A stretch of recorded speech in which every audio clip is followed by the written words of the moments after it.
Coach Tim Cone, wala pa rin sa practice ng Barangay Ginebra. Barangay Ginebra, matindi ang magiging adjustment, lalo na sa kanilang starting five. Maraming ang nangyari para sa kupunan ni Coach Tim Cone nitong mga nakalipas na linggo. At ang pinakamainit nga sa lahat ay hindi makapaglalaro si Justin Brownlee dahil sa multiple injuries na kanyang iniinda. Ang original plan nga sana ni Coach Tim Cone para sa Barangay Ginebra this upcoming Governors Cup ay same lineup at same starting five gaya ng ginawa nila na itong kakatapos lang na Commissioners Cup kung saan nakuha nila ang kampyonato. Pero hindi nga may pagpapatuloy ng Barangay Ginebra yung kanilang nasimulan last conference dahil matinding adjustment yung kanilang gagawin. Dahil unang-una, gaya na sabi natin kanina, hindi makapaglalaro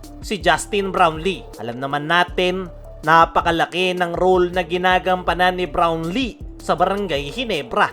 At sa 10 taon nitong paglalaro sa nasabing kupunan ay talagang mayroon ng specific role na ibinibigay sa kanya si Coach Tim Cone. Pero dahil nga hindi makapaglalaro si Brownlee, ay ang tanong ngayon ay kung mapupunan ba yan ng panibagong import ng Barangay Ginebra na si Riley Grigsby. Bagong-bago pa itong si Riley Grigsby sa Barangay Ginebra, wala pa itong knowledge sa triangle offense ni Coach Tim Cone at paniguradong isa yan sa pinaka magiging problema ng Barangay Ginebra ngayong conference. At dahil hindi pa kabisado ng nasabing import yung sistema ng Barangay Ginebra, ay kinakailangan mag-adjust sa kanya ng mga Ginebra players para tumakbo ng maayos yung kanilang triangle offense. Pero bukod dyan, mayroon pang isang adjustment na gagawin ang Barangay Ginebra, which is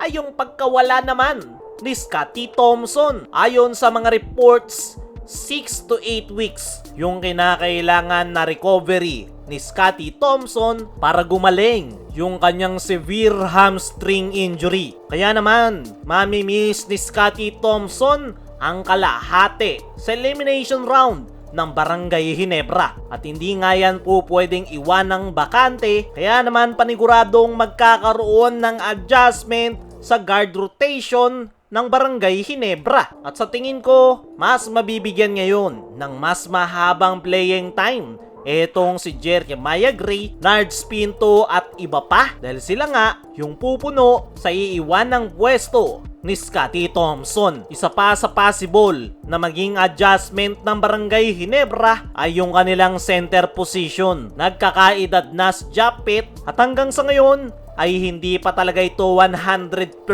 healthy. Kaya naman, paniguradong magkakaroon din dyan ng adjustment ang Barangay Ginebra. More playing time kay Troy Rosario, Norbert Torres at sana ay mas mabigyan ng playing time itong si Ken Mark Carino. Pa-retire na nga si Japet, kaya naman kailangan na talagang i-develop ng Barangay Ginebra itong si Ken Mark Carino dahil may potential nga ang nasabing batang big man. Kailangan lang nitong maibalik yung kanyang kumpiyansa na nawala matapos siyang tamaan ng ACL injury. Para sa akin mga chong, kahit matindi yung magiging adjustment ng Ginebra ngayong Governors Cup, ay naniniwala ako na magagawa nilang makapag-compete habang inaantay yung mga injured players na makabalik sa kanilang kupunan. At tignan na lang natin kung hanggang saan aabutin ang Ginebra ngayong Governors Cup. Samantala, Coach Tim Cone, wala pa rin sa practice ng Barangay Ginebra. Ilang araw na nga lang bago yung magiging debut game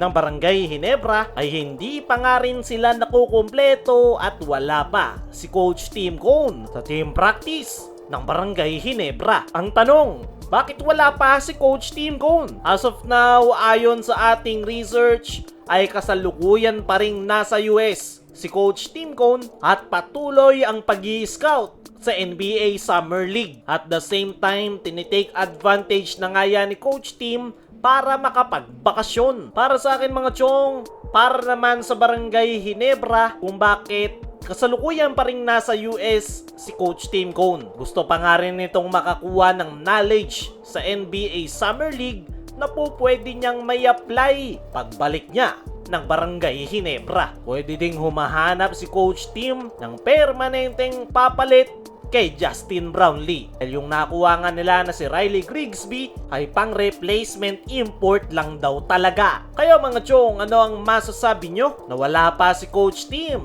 sa practice ng Barangay Ginebra? Ano rin yung masasabi nyo sa magiging matinding adjustment ng Ginebra ngayong Governor's Cup? I-comment mo lang dyan sa ibaba.